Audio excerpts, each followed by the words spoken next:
In this video, I want to discuss what I think is the best way to measure and classify lighting for its level of flicker, or temporal modulation. This method is based on metrics that have been derived experimentally by researchers. Throughout the video, I will be referring to changes in the brightness of a light over time, commonly referred to as flicker, as temporal light modulation, or TLM. The reason for this is because in many contexts, the word flicker implies that a light has a visible modulation under static conditions. So temporal light modulation is the more general term for any light that is changing brightness over time, regardless of if the modulation is directly visible or not. Most of what I'm going to discuss here is derived from a standard called TM3925, which has the full title of Quantification and Specification of Visual Responses to Temporal Light Modulation, aka flicker. This standard was released in 2025 by the Illuminating Engineering Society, and it synthesizes the research that has been done in temporal light modulation effects over the past few decades. In the standard, TLM is defined as fluctuations in luminous quantity or spectral distribution of light with respect to time, or, more descriptively, a light stimulus with a waveform that exhibits time-based modulation. This definition is general and says nothing about if the modulation is visible or if it causes any health effects. The standard describes a number of temporal light modulation metrics, which you can think of as scores calculated from the light waveform of the source. We're going to focus on three primary metrics in this video, which are the metrics that TM3925 recommends to reduce human responses to temporal light modulation. These are MP, SVM, and PAVM. I made this table to describe what each of the metrics is designed to capture. So the first one is MP, which is flicker perception metric, and it seeks to quantify how likely it is that someone will perceive direct flicker from a source. For these metrics, a lower score is better. So if a light has a very high MP, it is likely that it will appear to visibly flicker. The way all of these metrics are designed is so that a score of 1.0 indicates that 50% of people will detect the effect. MP has a frequency range of 5 to 65 Hz, so a relatively low frequency.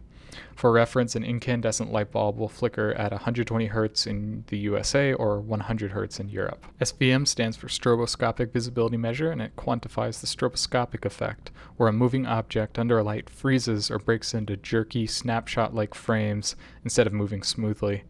The frequency range associated with the stroboscopic effect is 80 Hz to 2000 Hz, so a much wider frequency range, and also extending much higher in frequency than MP. Just like MP, an SVM of 1 indicates that half of people will be able to detect the effect. Finally, PAVM stands for Phantom Array Visibility Measure, which is the ghosting effect that can be seen on rapidly moving objects. It can also be seen when the eye is moved across the light source or objects illuminated by it. A PAVM of 1 is visible to 50% of people. These metrics were created so that a score relates to the probability of an individual being able to perceive the effect. This is because all flicker effects are highly individual. Different people have different thresholds for flicker effect visibility. So each of these metrics captures a different temporal light modulation effect that has been studied experimentally. So in these experiments, participants were exposed to lights with various temporal light modulation waveforms, and the percentage of participants that could detect the effect was quantified, and that data was used to produce the metric. In an ideal world, we want to experience none of these effects. So the TM3925 defines a composite guideline that considers all three metrics in combination. As you can see in this table, the four categories are not recommended, minimum, good, and better. There's a few important things to note here.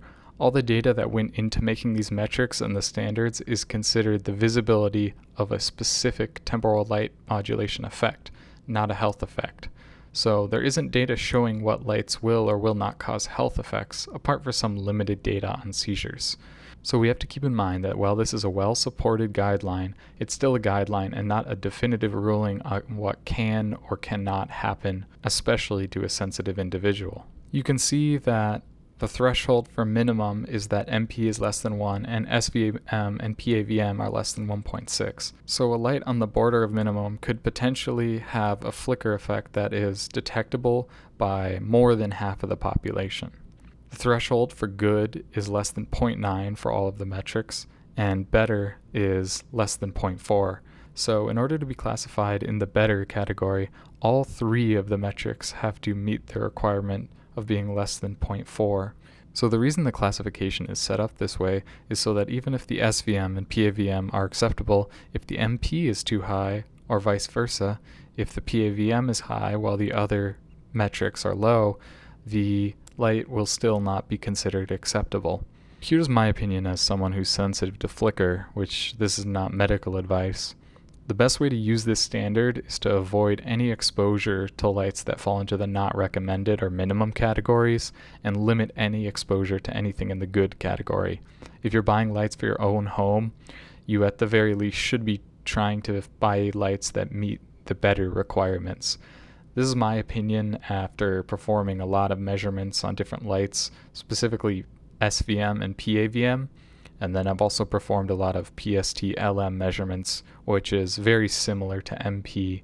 So I've done measurements on various lights and then used them in my own life, and I found that if something is not at least going to fall into the better category for sensitive users, it's probably going to cause an issue. But that's just my opinion and experience and not a medical fact. So now I'm going to do some testing on lights I have here and see what kind of values we get. So this is the setup here. I have the TLM-110 flicker meter set up on a tripod with some books under it. I have a taller tripod, but I'm using that for my camera right now. We have that set up here, and then I have just a basic light fixture where I can place the bulbs. This will be turned on, and then we'll perform the measurements on the computer. And I have a lot of different bulbs here. Some of these are recommended for people with flicker sensitivity, and other ones are just general ones you might find at the hardware store. So what I think I'm going to do is show how to set up the test for a couple different bulbs, perform the test and show the results, and then I'll test the rest of them off camera and create some sort of a summary graphic we can look at and see what we find. So the first light I have here, I just put this in the fixture, is a Sylvania SL74733. So this is, I think it's a pretty cheap bulb. And I have the meter setting here, pointed at it, and this has 3 gain settings. This is on the lowest gain setting. With bulbs like this, the lowest gain setting is going to be more than sufficient. So I'm going to turn off the lights in the room and just turn on the bulb. Okay, I can already tell that this one's not going to be perfect. So the light is on, pointed at the meter. This is connected to the computer, and then we have the software running here. Okay, I have the waveform paused here, and we can see that it was between 0.2 and 0.45, and this is more than enough signal to get all the measurements we need. But if we want to, we could push it a little closer to the sensor, but definitely not required. So first thing I'm going to do is set the integration time to 5 seconds, and then I'm going to increase the FFT size to the maximum. This is going to give us more low frequency resolution, which is important for measuring that MP metric. So now I'm going to do a single shot, and it's capturing right now, and then now it's done. So we just captured 5 seconds of data. We can save this here. I'll save this off. Okay, I just saved all the raw data, so if we ever want to look at it again or process it in a different way, we can do that. Or you can share this data with other people and use that to do comparisons. So the next thing we're going to look at is the metrics we've been talking about. So I'll open this metrics tab. Here are the metrics for this bulb. So first, MP, which is that low frequency direct flicker perception, is 0.08, which is very low. So basically there's no direct flicker. SVM is a lot higher. That's at 0.7, but maybe about 35 or 40% of people are going to be able to detect stroboscopic effects from this light. So if I move my hand right now, I can definitely see a stroboscopic effect. My hand kind of see ghost images of it as it's moving across. And then phantom array visibility measure is 0.47. Small but not negligible percentage of people will be able to see that. So if I scan my eyes across the source, I can kind of see ghost copies of the bulb as I do so. So the overall classification on this is good. For someone who's sensitive to flicker, it definitely might not be a good bulb to use. I wouldn't recommend this to anyone, but that's the classification. So for me, this is not an acceptable bulb, but for the average person, there's probably less than a 50% chance they'll notice anything when using this. Okay, the next one I'm going to try here is this Philips Ultra Definition bulb. This is sometimes recommended to people who are sensitive to flicker. I have the Philips Ultra Definition in the bulb holder here, and let's look at what the results are. Here's the waveform for the Philips Ultra Definition. You can see that it's much flatter. The basic measurements, the flicker percent, is 2.5%, so we'd expect this to be very good. So let's look at the metrics now. So yeah, this is what I expected. 0.04 for MP, 0.03 for SVM, and 0.03 for PAVM. So this is a pretty good performing bulb for most people. Now there is still 2.5% flicker, which there's no question that some people can detect this or experience health effects from this. But overall, this is going to be a much better bulb for someone who has mild to moderate flicker sensitivity. I'll do one more on camera. This is a 25 watt incandescent bulb. We'll see how an incandescent bulb performs compared to the LED bulbs. Here's what our waveform looks like for the incandescent bulb. We can adjust this waveform window a bit. I adjusted the waveform so that we can see more cycles. And you can see this looks really purely sinusoidal, 120 hertz. Pretty pure spectrum. The flicker percent though is 9.1%, which is actually larger than the LED flicker. So let's look at the metrics. Okay, looking at the metrics here, interestingly the MP is 0.35. I'm not sure why that is. Maybe it's because the bulb is heating up and it's slightly changing brightness, or maybe it's actually a flicker effect. But let's test this one more time and see if the bulb is stabilized. Yeah, that looks a bit better. You can see the SVM and PAVM are the same, but the MP is gone down by a lot. So I think maybe the bulb was just heating up still, and that was affecting the results. So I'm going to do all the rest of these off camera, and then I'll come back when I have the results compiled. Here's the table of results with all the lights I tested. It might look overwhelming at first, but what it's showing is the metric score for each of the 3 metrics included in the TM3925 classification, as well as the overall classification for each light. What you can see is that we have a pretty wide range of classifications here, as well as a range of different scores for each of the metrics that compose the overall classification. I should also mention that these were all pretty much brand new bulbs. So some of these lights I've used personally and some I haven't. And I can say that the ones that are not in the better category definitely were not tolerable for me. Overall, I would say that these metrics are a really good starting point if you're trying to use higher quality lights. Even though these technically only report on the visibility of flicker artifacts, meaning not health effects, I think there will likely be some correlation between the two. So lights that are given the better rating can't be said to cause no symptoms in all people, but I think there are reasonable grounds for preferring lighting with low MP, SVM, and PAVM.